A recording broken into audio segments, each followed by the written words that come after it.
Eu recebi um convite de uma pessoa que eu vou conhecer a face.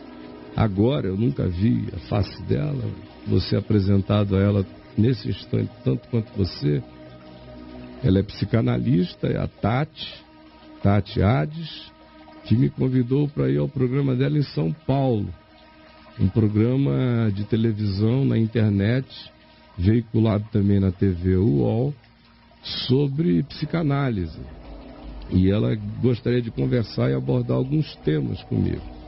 E eu sugeri a ela que, ao invés de eu ir a São Paulo e eles gastarem passagem com a minha ida até lá, nós fizéssemos via Skype.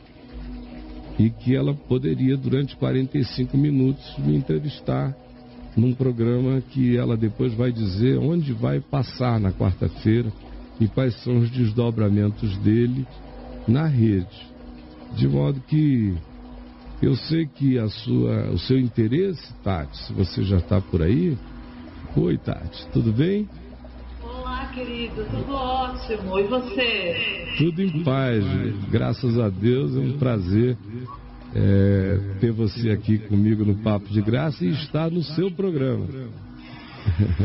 Nossa, um super prazer meu, né? Não é sempre que a gente pode entrevistar Jung, né? Quem me dera. Mas olha só, o pessoal ali dentro vai fazer algum tipo de arranjo no volume da sua voz ou te dar alguma instrução. Você tem que o quê? Você tem que tirar o som do seu Skype, o seu retorno no Skype, para ficar só o que... Qual deles? Não, tem que tirar o da TV. Tem que tirar o da Vem Ver TV. Ficar só tem que tirar o meu som da Vem Ver TV para você ficar só com o seu Skype. Tá bom? Aí não terá redundância. Ok, a única página aberta aqui realmente, o único aplicativo é o Skype, tá tudo fechado. Então tá ela bom. Podia botar um fone, não tem? Então tá bom, vamos só diminuir o som. Talvez o seu som um pouquinho. Diminuir só um pouquinho, porque tá uma diferença muito grande entre o meu e o seu. Ok, melhorou agora? Pode baixar mais um pouco. Isso. Nós vamos chegar lá. Vamos ver agora. Isso. Vai dar só uma faladinha. Oi, Caio. Ainda pode baixar mais um pouquinho, Tati. Mais um pouquinho? Por incrível que pareça. Teu som tá ótimo. Tá ótimo demais.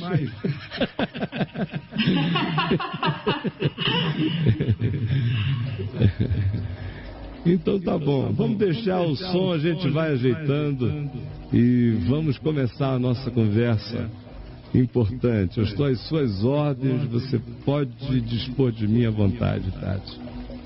Bacana, Caio. Primeiro eu quero agradecer demais, tá? E a você, a Ritinha, o Fernando, tá? Pela forma super gentil que eu fui recebida, tá? Com muito carinho, muita humildade. Então, assim, eu faço questão de estar falando isso. Muito Realmente, obrigado. vocês são muito especiais, né? Obrigado. Caio,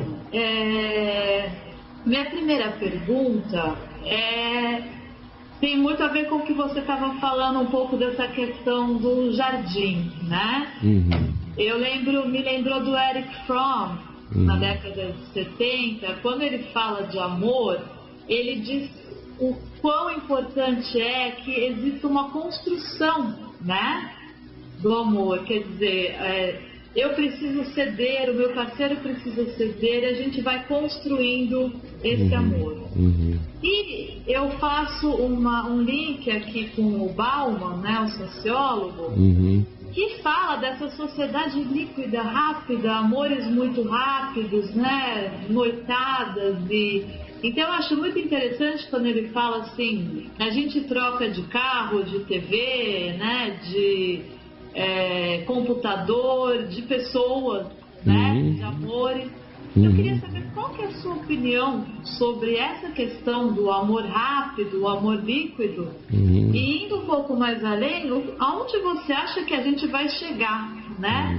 com essa sociedade realmente tão rápida, tão líquida? Bom, primeiro, eu pessoalmente não creio no amor rápido. Acho que a própria natureza do amor é equivalente à da vida. Assim como eu não acredito em vida súbita, eu acredito em vida processual, eu acredito em transformações, em sementes que desabrocham, que se transformam em erva, que se transformam em espigas, em frutos, que se transformam em árvores, conforme a sua própria natureza, e que dão o seu fruto, conforme a sua natureza. O que eu vejo acontecendo na nossa sociedade, e não porque seja uma inauguração disto na nossa sociedade, mas na nossa sociedade ganhou uma velocidade incomparável, ganhou uma liquidez incomparável, uma fluidez na linguagem do Bauman, essa coisa que escorre pelos dedos, que ninguém pega, que ninguém segura, que não fica. Isto aí é tudo menos amor. É a ausência total de amor, é a perda, é a busca não nomeada, não nem discernida do próprio amor. De modo que o que eu vejo acontecendo nos nossos dias é justamente o oposto. Não existe este amor de instante, este amor de momento, este amor líquido. Existem químicas de momento, existem paixões instintuais, existem compulsões derramadas, existem fetiches que explodem em um momento, existem esse tipo de coisas, mas a natureza do amor é, conforme Paulo disse, jamais acaba. O amor pode mudar de modo na relação.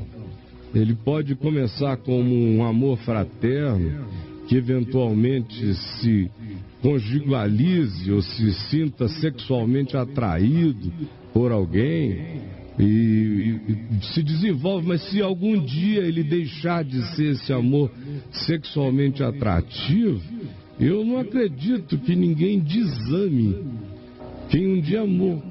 Você pode olhar e chegar a dizer, já não me convém, essa pessoa não é como eu pensei que essa pessoa era para uma relação nesse nível, eu me enganei acerca da possibilidade da relação nesse nível, mas não significa que eu desame aquele indivíduo nem quando eu me separe dele, a menos que ele se mostre um ser absolutamente monstruoso, mas nem assim eu o desamo. Eu me afasto de alguém que é nocivo à existência, se as minhas tentativas de ajudá-lo não forem bem sucedidas, mas eu não creio em desamor.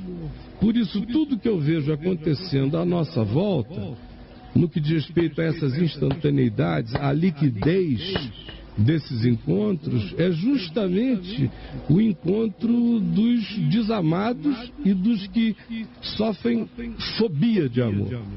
O que eu mais vejo acontecendo na nossa sociedade é, de fato, um medo imenso de amar. De amar porque o risco da não correspondência é cada vez maior. Não existe nem a reverência para com o encontro do amor no coração de alguém para com a gente, na nossa sociedade.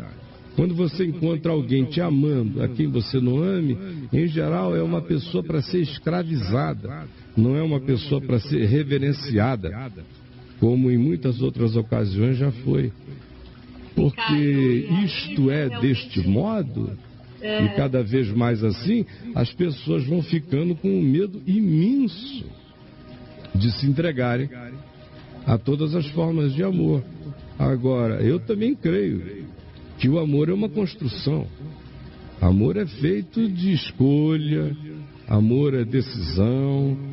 E eu não estou falando de amor, de atração sexual que pode acontecer sem nenhum tipo. Não estou falando de atração sexual que pode acontecer sem nenhum amor. Eu estou falando daquilo que involucra, inclusive a atração sexual, quando ela perdura e que vale a pena ter a verdadeira continuidade, tem que se fazer acompanhar de toda essa construção, numa decisão onde dia a dia eu, como jardineiro do meu ser, vou plantando as melhores sementes em mim e vou tentando semear a melhor semente no outro.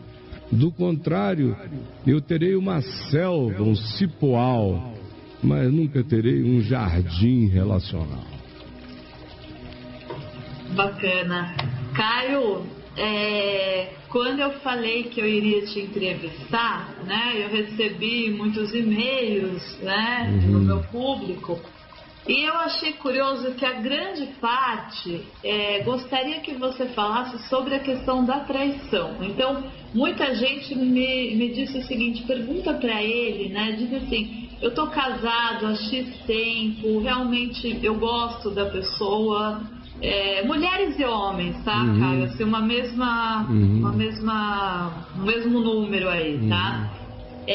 Mas eles têm sempre aquela sensação de que chega um momento onde realmente o sexo perde a graça, né? Começa a entrar a questão monótona do relacionamento.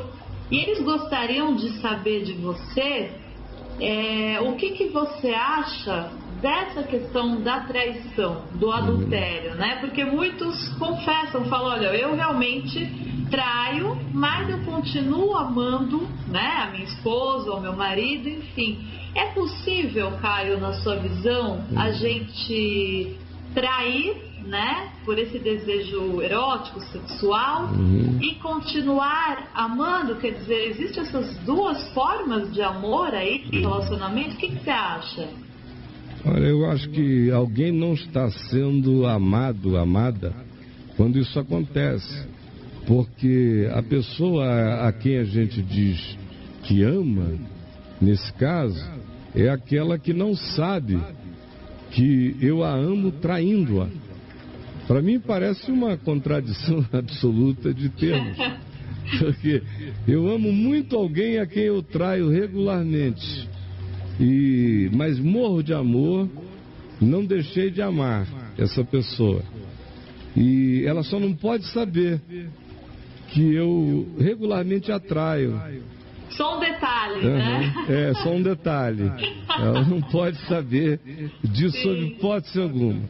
De modo que eu acho que existe um egoísmo imenso quando eu amo alguém com alguma forma de amor e me comprometi com essa pessoa numa forma abrangente de amor, que inclui a conjugalidade com o pacto implícito da fidelidade, que faz parte do relacionamento de praticamente 100% dos casais, até dos que fazem swing. Sim. É bom abrir um parêntese, até os que fazem swing combinam aquele pacto de dizer: a gente só faz juntos. Porque existe esse contrato. Contrato. Porque se você fizer sem eu saber, você estará me traindo. E aí eu que acompanho uma quantidade enorme de gente fazendo swing, que me escreve, que fala comigo há anos, eu vejo que a maioria deles começa a fazer 1 ano, 2 anos de swing acompanhado com o marido, conforme o pacto daquela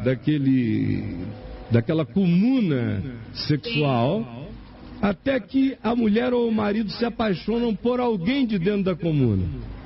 Nossa, Caio... Assim, aí começam a se encontrar fora, quarta-feira no motel, só nós dois.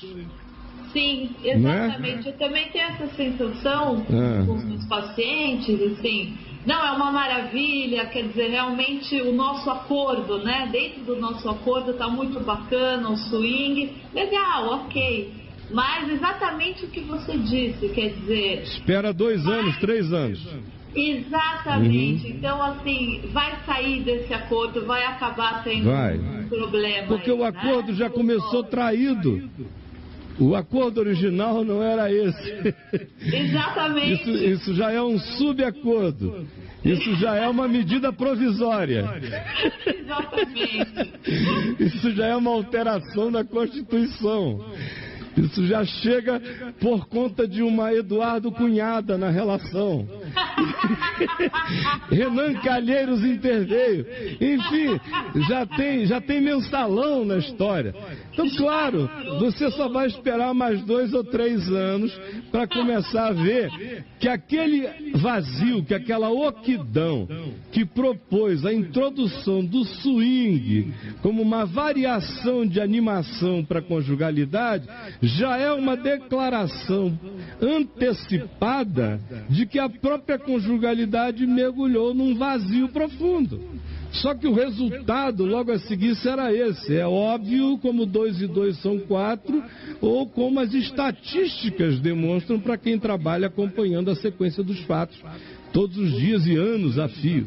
Então, voltando ao assunto, alguém está sempre traindo quando se trata da pergunta que você me fez. E alguém está sendo sempre traído, no mínimo um alguém, frequentemente 2 alguém, 3 alguém.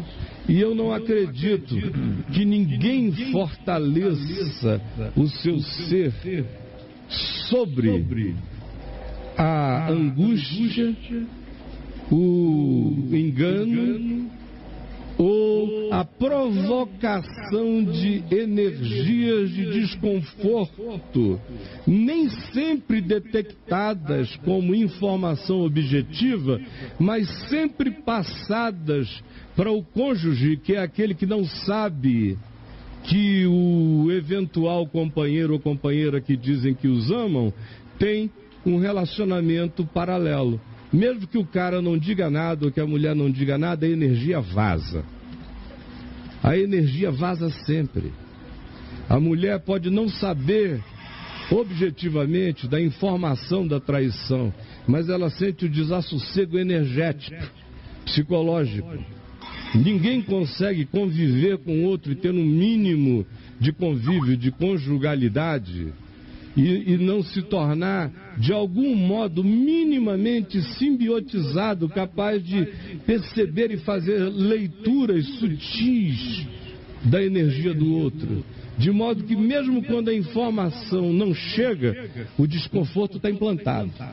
Como é que pode haver amor se, para eu satisfazer uma dimensão egótica, eu deixo alguém que eu digo que amo muito, vivendo no escuro, com desconforto, sem saber por que está sentindo aquele desconforto, frequentemente desconfiada, ou se sentindo mal, tendo que confrontar alguém. Às vezes a pessoa vai confrontar se sentindo um cafajeste, de estar perguntando ao marido e à mulher: está acontecendo alguma coisa que vai ser negada, e a culpa volta para ela, e a crise é dela, e quem vai para o terapeuta é ela, para se tratar. Eu vejo uma covardia enorme sendo praticada em nome do culto individualista de um sentimento departamentalizado. O que eu quero dizer com isso? O cara está com tesão numa outra pessoa, mas ele não pode não gostar de uma pessoa que cuida da casa dele perfeito. Só se ele for um doido. Ele pode não gostar de uma pessoa que trata os filhos dele e dela com todo carinho, que o respeita com toda reverência, que trata a mãe dele com toda dignidade. Então é claro que ele diz: essa pessoa eu gosto dela. Só se ele for um insano. Agora, ele não está sendo sincero, porque no acordo entre eles o pacotão era outro. E não tinha inclusão do que ele incluiu na sombra e na escuridão. De modo que eu não acredito em amor sem luz. Eu não acredito em amor e sombra. Eu não acredito em amor e disfarçatez. Eu não acredito em amor e fronteiras intransponíveis, onde o objeto do meu amor, que deveria ser também objeto da minha confiança, não possa penetrar comigo. Eu não acredito em amor entre homem e mulher que não seja equivalente à nudez total entre homem e mulher. Eu não acredito em amor sem fidelidade, como eu também acredito que às vezes a gente é surpreendido por um momento Pontes de Madison no coração e pode se apaixonar, pode encontrar alguém e pode sentir uma dor desesperadora de uma tragédia, de uma experiência afetiva inviável. Bom, aí você tem duas alternativas. A primeira alternativa é a da Ponte de Madison. Aconteceu, mas eu tenho mais amores aqui para cuidar do que eu possa justificar deixando todos os meus amores e seguir sozinho. Foi a escolha que se fez lá. Ou a segunda opção, que eu vejo também toda hora fazer. Apesar de eu ter todos esses amores aqui, eu decidi pelo amor exclusivo que eu encontrei agora. E esses outros eu vou tentar diminuir ao máximo a dor, a implicação do que vem a ocorrer com eles pela escolha que eu estou fazendo. Mas a verdade tem que se manifestar como luz nesse encontro, nessa conversa. Interessante o que você está falando, quer dizer, independente de qual caminho eu siga, é muito importante que eu faça essa escolha, né? Claro, isso tem que ser feito na luz. Porque há envolvidas, né? É claro, eu não posso dizer que amo alguém e usar tanto essa pessoa que eu amo desse modo. Sim. Sem dar a ela a alternativa de dizer eu quero ou não. A pessoa tem que ter a alternativa de dizer, olha, tá legal, tá bom. Como eu já encontrei pessoas, meu Deus, eu já encontrei homens que ficaram tetraplégicos, paraplégicos, com algumas situações de impedimento radical e tudo mais, casados com esposas novas. Já encontrei, não, encontro toda hora, trato, converso sobre isso o tempo todo.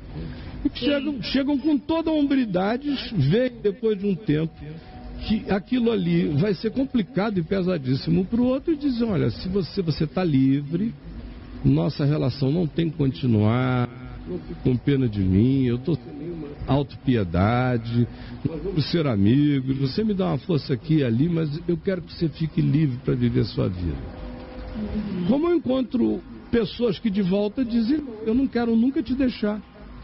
Nunca, você é o melhor amigo da minha alma, do meu ser, não quero nunca te deixar, mas quero ser honesto. Eu estou vivendo isso há 2, 3 anos, eu estou sentindo necessidade orgânico-psíquica de ter algum tipo de complemento. Agora, no que isso vai dar, eu também não posso te garantir. E eu já vi outros dizerem, ó, se você vier se apaixonar, fica livre para ir. Se não, fica livre também para ficar. Mas foi um acordo deles. E eu vou me meter num acordo feito com esse nível de sobriedade, de lucidez, de franqueza, de luz, de liberdade? Não. Todas as vezes que eu vejo alguém se meter, eu vejo uma ruína pior acontecer. Mas quando pessoas chegam nesse nível de maturidade, o máximo que a gente pode fazer é se recolher da bases da nossa experiência, mas sem nenhuma intromissão no processo, apenas ficar junto para ajudar na hora que dói, porque sempre de algum modo dói, porque todo mundo gostaria de ser completo para atender o outro, a quem você com toda a completude ama e quer bem. Caio, eu recebo muitas pessoas no consultório que sofrem por amor, ou amor entre aspas, né? Esses relacionamentos de codependência afetiva, onde, quer dizer, eu morro por você, você morre por mim, e no momento em que há uma separação, a pessoa passa por uma abstinência, Caio, terrível, que inclusive já é comparada à abstinência da cocaína, do crack, né? Quer dizer, é uma abstinência porque eu estou longe do meu vício, né? Estou longe do objeto amado. Essa dor é muito forte. O que você diria aí para esse meu pessoal, né? Eu tenho um processo de psicanalítico, eu gostaria de saber a sua visão, porque são pessoas que muitas vezes largam o trabalho, né? Porque estão sentindo uma dor tão forte que realmente não conseguem mais prosseguir, né? Então largam o trabalho, largam amigos, começam a ter crises de pânico, né? Entram em depressões terríveis.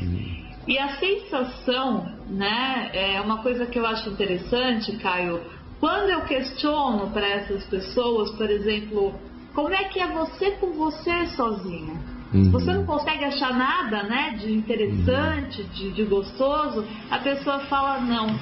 Então, como é que você vê esse vazio em precisar de alguém, né? Para que eu me sinta bem, para que eu me sinta humano, digno, né? Como é que você vê isso? Eu vejo como um processo psíquico religioso, porque eu chamo isso de idolatria afetiva.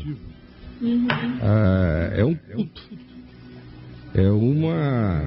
mais do que uma veneração, é de fato um estado adorativo, é um estado luminoso.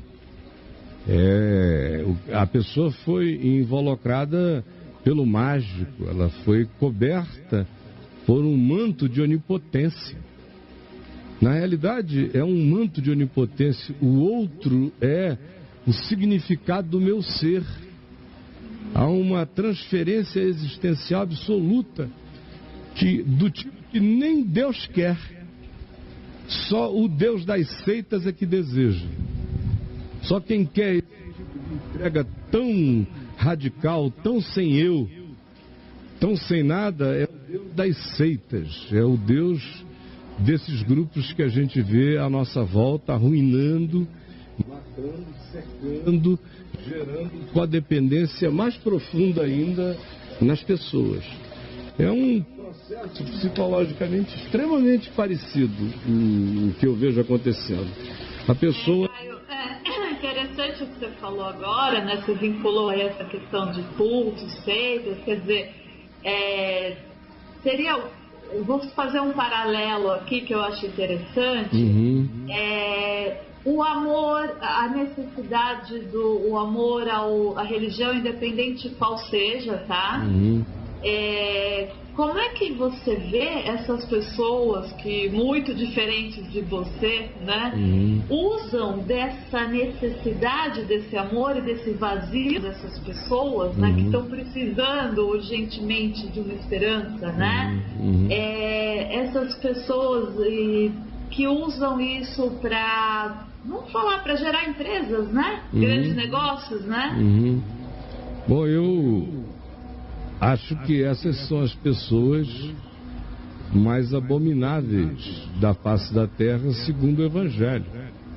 O Evangelho diz que toda abominação é abominação, mas não existe abominação pior do que usar Deus para seduzir almas humanas. De modo que esses sedutores de almas humanas, em nome de Deus, em nome de qualquer que seja a pressuposição religiosa, que já encontra uma inclinação, disposição inata nos indivíduos para a adesão e para a entrega, tanto mais quanto eles sejam profundamente carentes, os que manipulam isso são os seres mais abjetos de uma sociedade, fazendo isso em nome de Deus, em nome de uma ideologia política, ou em nome do seu próprio pressuposto, ou de qualquer outra coisa, estão vivendo situações menos dramaticamente horrorosas do que esses que ostensiva e deliberadamente fazem em nome de Deus. Mas sabe, Tati, voltando para a questão dos que amam demais, em primeiro lugar, essas pessoas não amam demais. Elas amam de menos, Exato. Essa é a primeira coisa. Gente que ama demais é gente que não se ama. Porque gente que se ama, ama e não ama de mais e nem de menos. Se você acrescentar qualquer coisa ao amor, você já está falando de uma perversão amorável. Se você tirar alguma coisa do amor, como solidariedade, você já está falando de algo que é uma amputação, que se pressupõe continuar sendo amor, mas já não é amor. Amor tem uma determinada medida, e é a medida da saúde, que começa com amor próprio. Porque o ensino básico, por exemplo, do Evangelho, me manda amar a ti, Tati, como eu me amo. Então, se eu não puder me fazer bem, te amando, eu não te farei bem nenhum dizendo que te amo. Somente pessoas que se fazem bem, se amando, são capazes de amar fazendo bem a quem quer que amam. Porque essas pessoas ficarão apenas em relações saudáveis e não terão a menor vontade de permanecer em relações não saudáveis. De modo que mulheres que amam demais, homens que amam demais, são criaturas que amam de menos, ocas, vazias, infelizes, muitas traumatizadas e que entregaram os seus seres por um grande transferente. Elegeram alguém para ser a divindade de representação das suas existências. E aí vem a idealização. A idealização absoluta, a convergência total. No dia que esse indivíduo não quer mais ficar ou fica maltratando, a pessoa todavia acha que os maus tratos são sempre atribuídos a coisas não relacionadas a ela e a pessoa. Indiciam 1000 processos de fazer a reação perversa do indivíduo, se vincular a alguma coisa que não tem nada a ver comigo. Ele bate em mim porque ele está muito frustrado com o chefe. Ele só bate em mim porque o pai dele bateu muito nele a vida inteira, por isso ele me espanca. Ela justifica. Começam os processos justificatórios de todos os lados, para ir prolongando. E quando do lado de cá você tem um canalha, mesmo, que é aquele cara que diz, não vou mais ficar contigo, mas nunca vai embora. Vai embora da casa, mas WhatsAppeia todo dia, manda uma foto do pênis, pega uma foto antiga e diz, não consigo me esquecer de como você fazia quando eu estava assim, Olha, não precisa nem chegar para pegar. Basta ficar dizendo isso de 15 em 15 dias, uma vez por mês. Aí a mulher fica obsessiva demais, o cara se esconde. Depois de 6 meses ele manda outra. Ele é capaz de criar uma pessoa cativa por 20 anos. Eu tenho visto pessoas cativas de outras por uma existência inteira. A vida cessa. Tudo acaba. Elas se apocaliptizaram existencial e psicologicamente do ponto de vista afetivo, porque são pessoas que não se amam. A construção do amor em mim é o que me salva de me tornar escravo do que quer que seja a minha volta. Se eu não me amar na medida certa, eu serei escravo de alguma coisa, de alguém. Até os vícios crescem na oquidão de amor próprio e de cuidado pessoal de amor de um indivíduo para consigo mesmo. O amor tem que estar na base de toda a saúde. Não existe saúde sem amor para um ser humano. Caio, existe alma gêmea? Qual que é a sua visão em relação à alma gêmea? Eu acho que existem milhões de almas gêmeas na Terra. São compatibilidades que você encontra. Sim. Meu Deus. Quer dizer, a sua visão eu não tenho nenhuma visão mágica sobre o encontro entre um homem e uma mulher. Eu acho que existem alguns encontros que se tornam totalmente soberanos e especiais por causa das convergências que ambos os indivíduos carregam nos seus próprios seres. Pode ser durante um tempo X, né? Como? Eu não entendi. Quer dizer, por exemplo, eu posso ter encontrado uma alma gêmea durante um tempo. Claro. Né? E posso... ser algo eterno. Infelizmente ou felizmente, em alguns casos, felizmente, quando se trata da sociedade líquida, nada tem continuidade. É uma pena. A descontinuidade, a interrupção, a fragmentação, que não dá consistência a coisa alguma. É uma insegurança enorme. Daí vem também a síndrome do pânico, esse pavor do desamparo, porque nada é contínuo, tudo é líquido, e eu não sei nadar e estou me afogando no oceano da não solidez.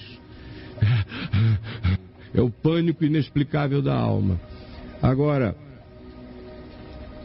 a não continuidade, a não certeza de que existe um mínimo de possibilidade de que eu e você vamos a algum lugar, gera uma aflição imensa no coração. Todavia, é preciso saber que, apesar de nós estarmos vivendo nessa era da descontinuidade, da liquidez total, a alma humana sempre mudou. Uma alma que não muda, que exista num estado de fixidez, é uma alma morta. A psique precisa de metamorfoses. Ela entra em casulos, sofrimentos e transformações, estações, períodos. Tudo isso faz parte do meu ciclo de evolução psicológica, espiritual, humana, de maturação. É assim com o meu nascimento, é assim com... Na minha adolescência eu sou uma explosão orgânica, psíquica, é assim em toda a fase interpsíquica, é assim na meia-idade, é assim na terceira idade, quando você começa a reinterpretar o mundo e as coisas ganham sentidos muito mais profundos se você tem um mínimo de paz interior para verificar a beleza do outono e do inverno da existência. Pois bem, tudo muda. Inclusive a pessoa a quem eu chamo de alma gêmea. Como eu também vou mudar em relação ao mundo e em relação a ela vai mudar em relação ao mundo e em relação a mim. E isso pode encontrar crescimento, adaptação, isso pode encontrar significado, felicidade até maior para mim e para ela. Agora, existem algumas pessoas que nesse processo se alteraram numa direção às vezes até benéfica e o outro sofreu de alguma incapacidade de crescimento. Não quis, se amedrontou e aí o desnível, aquilo que o Novo Testamento chama de jugo desigual, vai acontecendo. Vocês já não estão mais no mesmo nível para carregar o mesmo peso, que antes era um peso comum. Por isso era uma conjugalidade, era um jugo único. Aquele jugo, aquela canga que se põe em dois animais que puxam o mesmo peso, é o que define o casamento, a conjugalidade. Aí um vai ficando para baixo, o outro vai crescendo emocionalmente, psicologicamente, intelectualmente, espiritualmente, e o outro não sai do lugar. Então, aquele que um dia foi minha alma gêmea, de repente se desgeminou de mim e eu só tenho um meio de ficar com ele, se eu me paralisar daí para frente. Alguns conseguem, outros não conseguem. Há aqueles também que entendem que chegaram no seu próprio limite e dizem, bom, eu atingi o meu limite, daqui eu realmente não consigo ir. Uma conversa muito mais franca se estabelece. Às vezes um deles diz, bom, então eu vou. O outro às vezes diz, bom, já que eu sei que é assim, sobrou tanto do que eu sempre amei e do que eu sempre amo, está tudo inteiro aqui, que eu valorizo é isso. Então não me cobre por quem eu também me tornei, porque eu quero continuar a ser a mesma pessoa contigo, tanto quanto fui. Tudo isso pode acontecer, mas eu não acredito que exista uma única possibilidade geminante para o indivíduo, de geminação. Eu não acredito que haja um único gêmeo. Eu acho que você tem uma variedade enorme de possibilidades de congruência emocional, psicológica, social, mental, espiritual com as pessoas. E bem-aventurado é aquele que, em encontrando um desses potenciais extraordinários, o acolhe sem medo e é acolhido sem medo. E com a continuidade, ao final da vida, a gente diz, foram almas gêmeas. Que maravilha. Porque se escolheram o tempo todo. Sim. Mas é tão raro, né, Caio? É triste um pouco. É raro mesmo, não é? Tá ficando. Eu me lembro de uma frase do meu filho Lucas, que já partiu para a eternidade. Nós estávamos indo à terra, minha terra natal, a Manaus, para os 50 anos das bodas de ouro do meu pai e da minha mãe, que também já faleceram. Isso foi há 11 anos atrás, ou 12. Eles já foram, o Lucas já foi, nós estávamos indo a família inteira para lá. E paramos aqui em Brasília, 4h15 da manhã, vindos do Rio, indo para Manaus.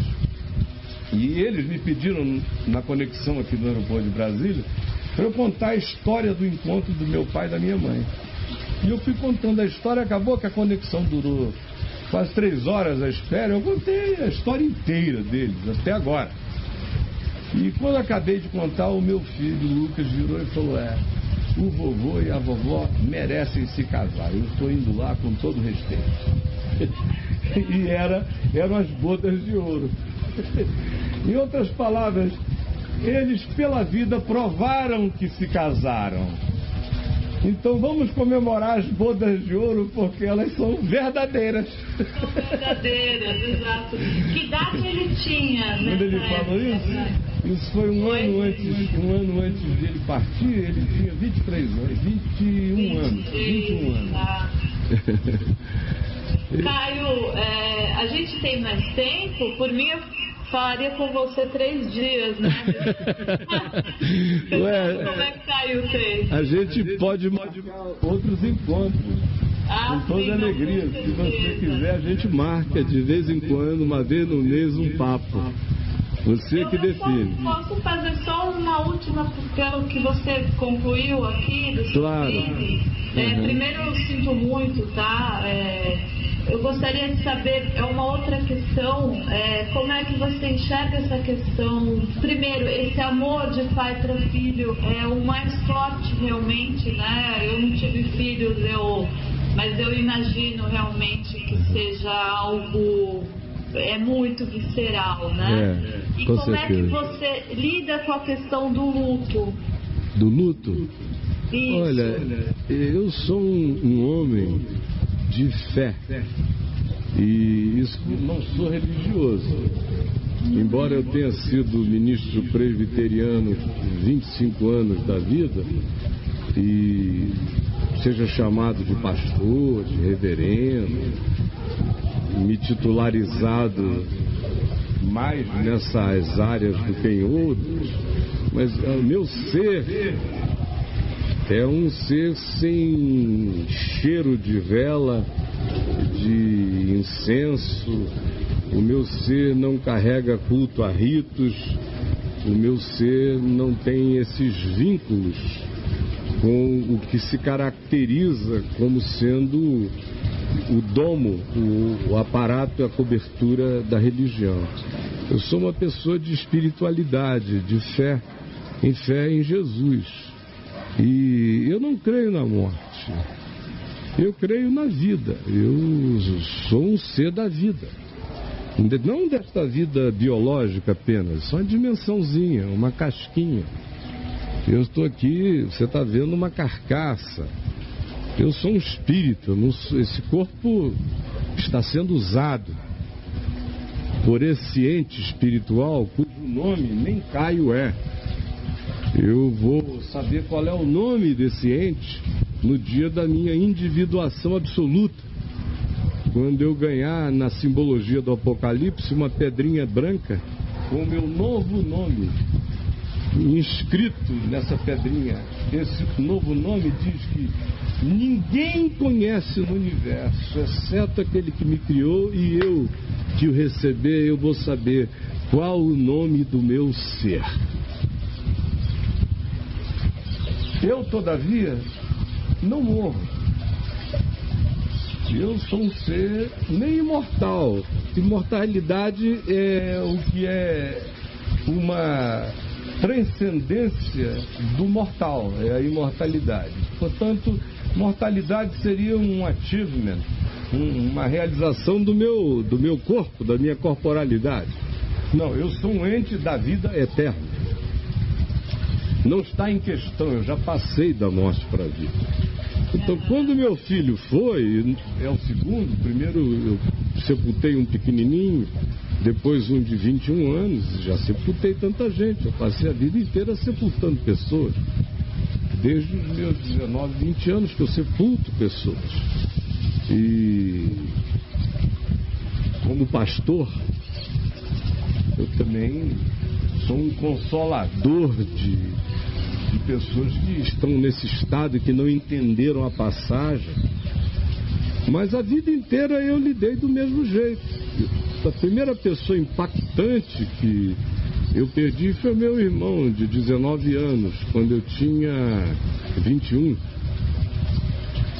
Mas não me trouxe nenhum choque, a não ser o sentimento de que isto que eu chamo de eternidade estava começando a ficar povoado por pessoas da minha mais profunda intimidade. Que interessante. Então, a eternidade vai ficando apenas, à medida em que eu vou envelhecendo, um lugar dos meus íntimos. Dos meus íntimos. E o Evangelho diz que eu já passei da morte para a vida. Paulo diz, tudo é vosso. Seja a vida, seja a morte. Tudo é vosso e vós de Cristo e Cristo de Deus. Então, morte e vida não são mais nada senão sinônimos. Quando você chama de vida esse estado biológico de visibilidade, ele é só um fenômeno que dura pouco.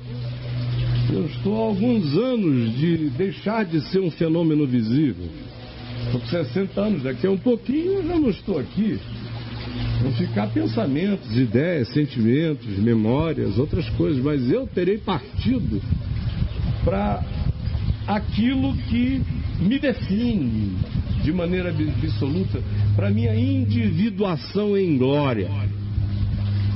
E o que eu chamo morte é um portal para essa individuação em glória. Enquanto isso, eu vou crescendo todo dia como um filho da eternidade, desassombrado em relação a qualquer morte, ensinado até pelo Evangelho a brincar com a morte. Como Paulo faz quando convida todo mundo a brincar de ciranda, cirandinha, vamos todos cirandar em volta das sepulturas. Em 1 Coríntios, no capítulo 15, quando ele canta uma música que diz, onde está, ó morte, a tua vitória? Onde está, ó morte, o teu aguilhão? É uma pergunta, onde está? Onde está? Foi vencida eternamente na ressurreição. Então, viver assim, e com o coração crescentemente em amor, é a existência de um jardineiro da eternidade habitando o espaço-tempo por enquanto. É só isso. Assim eu lido com o luto de qualquer um. E espero que os que me amam lidem com o meu luto assim também. Que bonito. Olha só, Tati, eu estou aqui para você sempre que você queira. Ah, eu quero, porque é uma aula, é tão gostoso, a gente se envolve, a gente aprende, é muito gostoso, Caio. E super obrigada mesmo. A honra é minha e sempre que você quiser, solicite. Jardim, viu? Por favor, pode solicitar que a gente conversa. Tá jóia. E venha me visitar aqui no jardim, foi isso que você falou, não foi? Isso, eu venha pessoalmente. Olha, a passagem que você ia comprar para eu ir, compre para você vir. Venha fazer aqui, a gente grava ao vivo com você aqui. Perfeito. Tá bom? Vamos fazer sim. Caio, um beijo muito grande para você. Gostaria de mandar um beijo pro Fernando também. Bom. E pra Ritinha. Né? Tá, eles estão lá dentro assistindo. O Fernando tá cortando na mesa. Tá Deus te abençoe, um grande beijo. Grande, viu? Amém. Deus te guarde, Tati. Tchau, querido. Obrigada, querido. Tchau.